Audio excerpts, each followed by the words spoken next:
Bismillahirrahmanirrahim. Assalamualaikum warahmatullahi wabarakatuh. Hamdan syukran lillah wassalatu wassalamu ala rasulillah la nabiyya ba'da. Rabbi syrah li sadri wa yassir li amri wahlul 'uqdatam min lisani yafqahu qawli. Baik anak-anakku sekalian, bagaimana kabarnya hari ini? Iya, ya. Semoga kalian senantiasa dalam keadaan sehat walafiat. Oke, ya.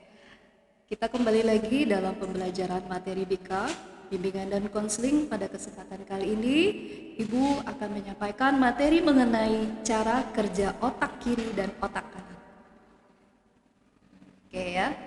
Apakah tujuan dari pembelajaran ini? Tujuan dari pembelajaran ini yaitu dapat memiliki pemahaman tentang perbedaan fungsi ya, serta cara mengembangkan dan juga memanfaatkan fungsi otak, yaitu otak kanan dan otak kiri ya.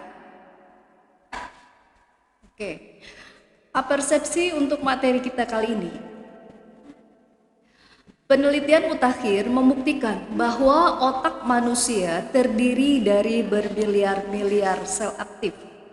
Sejak lahir, sedikitnya kita mempunyai 100 miliar sel otak aktif. Masya Allah ya. Setiap sel mampu membangun jaringan masing-masing 20.000 cabang atau dendrit. Ya. Dan yang mencengangkan lagi ya, ketika awal kehidupan otak kita berkembang melalui proses belajar, yaitu belajar yang alamiah dengan kecepatan 3 miliar sambungan per detik ya. Jadi sejak kalian dalam rahim ibu kalian itu sudah ada perkembangan otak. Dan siapa yang melakukan hal tersebut? Siapa yang mengembangkan sel-sel otak kita? Ya, dan siapa yang memiliki ya, yang membuat bermiliar-miliar sel aktif dalam otak kita? Ya, betul sekali. Allah Subhanahu wa taala. Ya, Maha Pencipta. Ya, sampai ya, hal-hal yang terkecil dari susunan dari sel-sel otak kita itu Allah Subhanahu wa taala rangkaikan sedemikian ya. Maka patutlah dalam surat Ar-Rahman dikatakan fabi ayyi ala'i rabbikuma tukadziban, maka nikmat mana lagi yang kau dustakan ya. Sampai otak kita yang sekecil-kecilnya ya, dari sel-sel otak kita itu Allah ciptakan, Allah siapkan buat kita semua sebagai manusia ya. Nah, makanya cara bersyukur kita gunakan otak kita untuk hal-hal yang baik. Ya, itu ya. Karena Allah sudah sedemikian rupa menciptakan kita. Ya, baik tubuh kita, kemudian sel-sel otak kita pun demikian. Maka dalam surat At-Tin katakan Allah berfirman, laqad khalaqnal insana fi ahsani taqwim. Ya, dalam bentuk yang paling sempurna, dalam susunan yang paling sempurna. Dan oke. Apakah pengertian otak? Di sini Ibu sampaikan, otak adalah suatu organ terpenting pada tubuh manusia yang merupakan pusat dari sistem syaraf. Volume otak berkisar 1350 cc dan mempunyai 100 juta sel saraf atau neuron ya, untuk menunjang fungsinya. Jadi untuk menunjang fungsi otak kita, Allah berikan kita apa? Neuron. Ya. Nah, seperti itu ya. Untuk menunjang dari 100 juta sel-sel saraf kita. Bisakah kita menciptakan hal tersebut? Tentu tidak sama sekali ya, kecuali Sang Maha Kuasa atas diri kita. Oke. Otak terletak di dalam kepala. Iya. Ya, dan mempunyai beberapa fungsi. Yang pertama itu sebagai pusat regulasi sebagian tindakan yang dialami. Jadi ada namanya adanya respon ya, bagaimana kita bertindak. Nah, itu ada sebagian tindakan kita itu ada berpusat di otak. Fungsi daripada otak tersebut ya, sebagai pusat regulasi.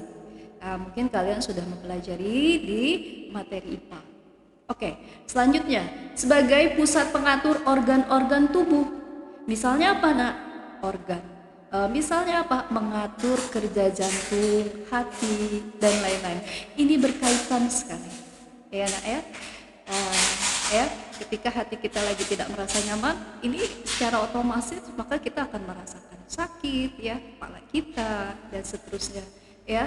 Nah, ini adalah ada saling berkaitan di antara tubuh-tubuh kita ini satu sama lain saling berkaitan. Oke, otak merupakan pengendali tubuh. Nah, jika seseorang memiliki otak yang sehat, maka akan mendorong kesehatan tubuhnya. Itu ya nak ya. Namun sebaliknya jika otak seseorang dalam kondisi tidak sehat, maka itu merupakan penyebab dari segala masalah tubuh. Ya, maka ada penyakit yang terkait dengan otak apa? Ya, ada mungkin dari awali dengan gejala stroke. Itu ya. Kadang usaha yang berat-berat, mungkin hal-hal yang ringan ketika kita merasa tidak nyaman pun ini akan terkait ya. Susunan saraf kita akan merasa nyeri dan lain sebagainya, itu akan berkaitan ya nak ya. Oke, bagian-bagian otak apa saja bagian-bagian otak itu? Yang pertama itu otak besar atau cerebrum. Nah, otak besar ini terdiri dari lobus frontal, kemudian lagi lobus parietal, kemudian lagi lobus occipital, dan ada lobus temporal. Ini adalah bagian dari otak besar. Nah, ini ibu berikan gambarnya ya nak ya. Kemudian apalagi ada otak kecil atau kita kenal dengan cerebellum ya nak ya. Kemudian ada lagi batang otak atau brainstem ya. Kemudian ada juga sistem limbik. Nah, ini nanti ada uraiannya ya. Karena apa? Dari otak ini akan mempengaruhi perilaku kita. Dari otak ini akan mempengaruhi dari pola pikir kita dan seterusnya. Enak ya? Oke. Otak besar atau cerebrum terdiri dari apa?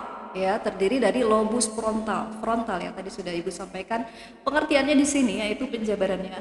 Bagian otak, lobus frontal ini apa? Bagian otak besar yang menduduki bagian terdepan dari struktur otak besar.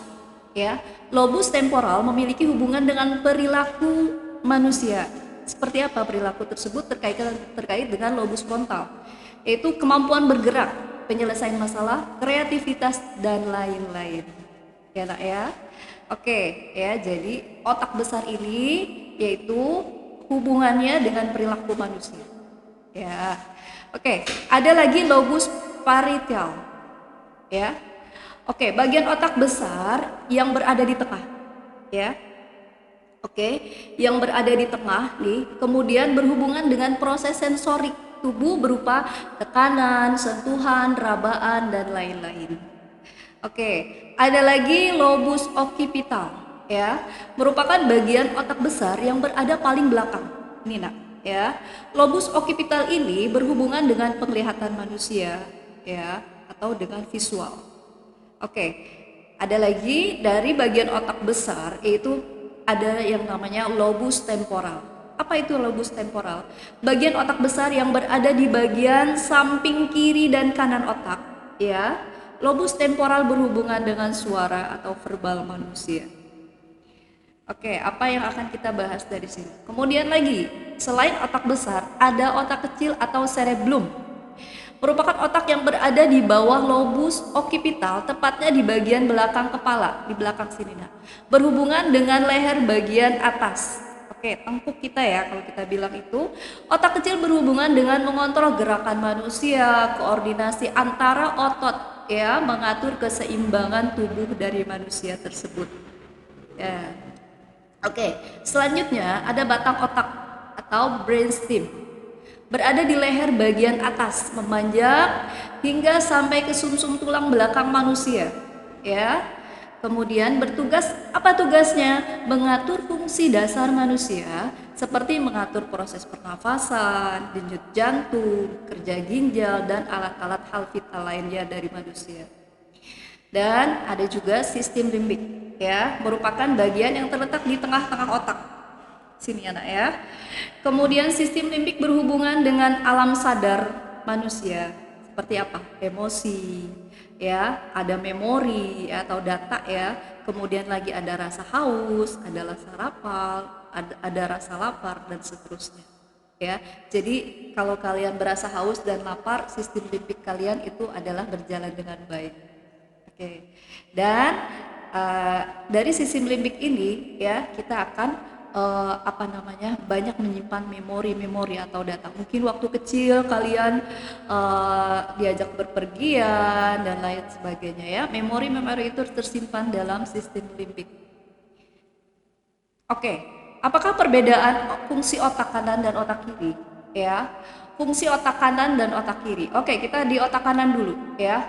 Otak kanan berfungsi untuk apa? Kreativitas, konseptual, seni ya atau musik, kemudian ada gambar, kemudian dimensi, emosi, imajinasi dan lamunan. Nah, kalau kalian lagi melamun berarti otak kanan kalian lagi berfungsi. Ya, atau misalkan kalian lagi emosi ya, emosi itu nggak selalu harus negatif loh nak ya, ada mungkin bahagia, sedih, nah itu otak kanan kalian yang berfungsi. Kemudian ada otak kiri. Otak kiri ini fungsinya apa ya, untuk apa? Bahasa, angka, analisa, logika, urutan hitungan dan detail ya nak ya. Maka kita sering ada orang, wah ini dominan menggunakan otak kiri, dominan menggunakan otak kanan. Mana di antara otak tersebut yang lebih aktif berperan ya. Nah, untuk otak kanan ingatannya jangka panjang, sedangkan untuk otak kiri ingatannya jangka pendek untuk hal-hal yang jangka pendek. Oke ya. Di sini Ibu sampaikan ada tips agar otak cemerlang.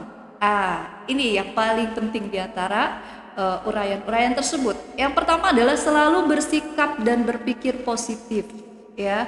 Bahasa Arabnya husnuzon barangkali ya nak ya, harus banyak berpikir positif baik terhadap diri sendiri maupun terhadap orang lain. Oke. Kemudian memiliki motivasi untuk berdaya saing. Berdaya saing boleh ya. Fastabiqul khairat, berlomba-lomba dalam kebaikan itu baik sekali ya. Bekerja secara sehat dan positif ya, lagi-lagi husnuzon. Oke. Harus senantiasa berpikiran jernih ini ya. Ya, ada yang bilang positive thinking ya, selain itu juga bilang husnuzon, berbaik sangka, berpikiran jernih ya, baik kepada diri sendiri maupun kepada orang lain. Kemudian ini tambahan mungkin mengkonsumsi makanan yang sehat untuk kecerdasan otak. Ya, melakukan senam atau gerakan yang bisa merangsang otak ya, diantaranya gerakan-gerakan sholat nak ya, itu bisa mengaktifkan otak kita ya nak ya. Makanya Rasulullah sudah mengajarkan sedemikian rupa gerakan-gerakan otak itu bisa menyehatkan baik tubuh kita maupun otak kita ya.